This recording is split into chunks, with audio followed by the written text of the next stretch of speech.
Capítulo 2. As Revelações Espíritas.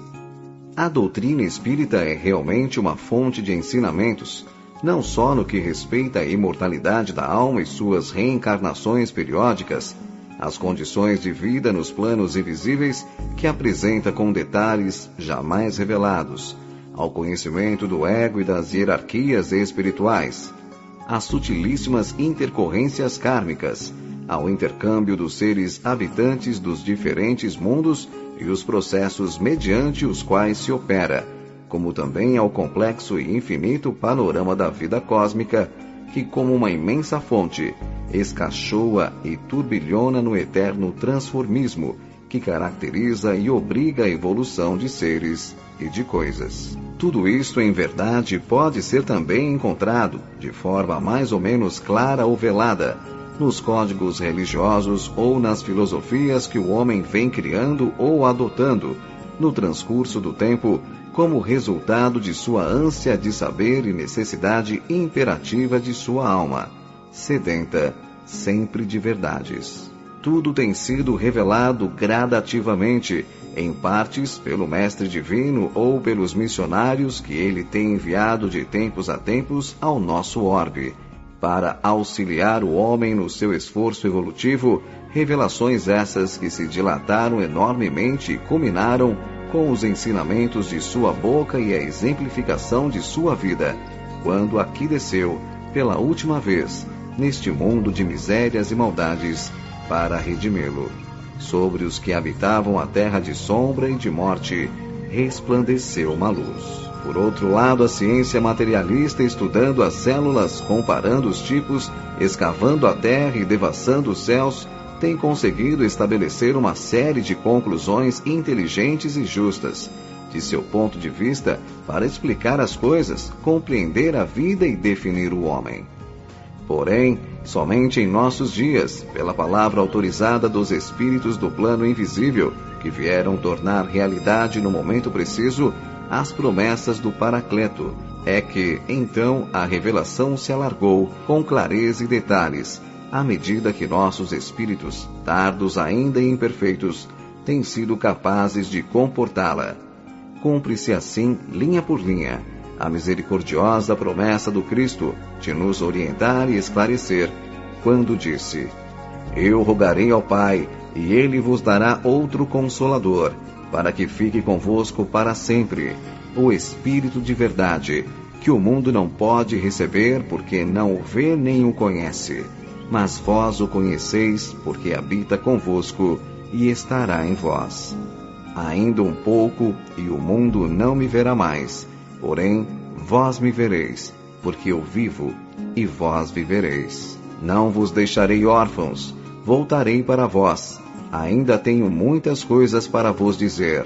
mas não as podeis suportar agora.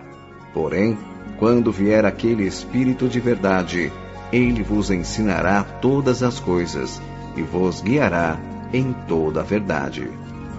Sim, não nos deixaria órfãos e realmente não nos tem deixado. Já é grande e precioso o acervo de verdades de caráter geral que nos tem sido trazido, principalmente após o advento da terceira revelação pela mediunidade e, sobretudo, nos terrenos da moral e das revelações espirituais entre os mundos. Porém, é necessário também que se diga que nesse outro setor, mais transcendente, dos conhecimentos cósmicos, um imenso horizonte ainda está escondido por detrás da cortina do ainda é cedo,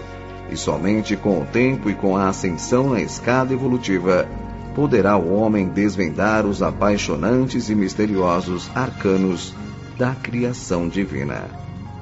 Emmanuel, um desses espíritos de verdade, vem se esforçando de algum tempo a esta parte em auxiliar a humanidade nesse sentido, levantando discretamente, com o auxílio de outros benfeitores autorizados, novos campos da penetração espiritual, para que o homem deste fim de ciclo realize um esforço maior de ascensão e se prepare melhor para os novos embates do futuro no mundo renovado do terceiro milênio, que tão rapidamente se aproxima. Assim, sabemos agora que esta humanidade atual foi constituída, em seus primórdios, por duas categorias de homens, a saber, uma retardada, que veio evoluindo lentamente através das formas rudimentares da vida terrena, pela seleção natural das espécies, ancedendo trabalhosamente da inconsciência para o instinto e deste para a razão.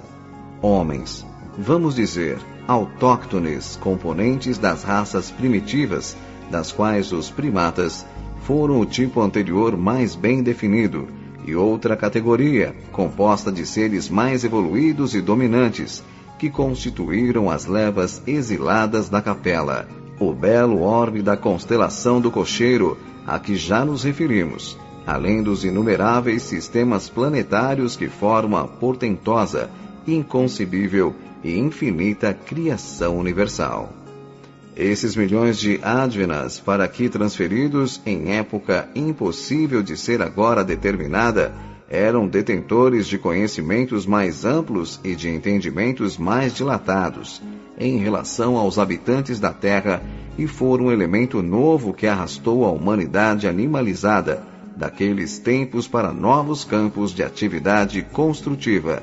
para a prática da vida social e, sobretudo, deu-lhe as primeiras noções de espiritualidade e do conhecimento de uma divindade criadora. Mestres, condutores, líderes, que então se tornaram das tribos humanas primitivas, foram eles, os exilados, que definiram os novos rumos que a civilização tomou, conquanto sem completo êxito.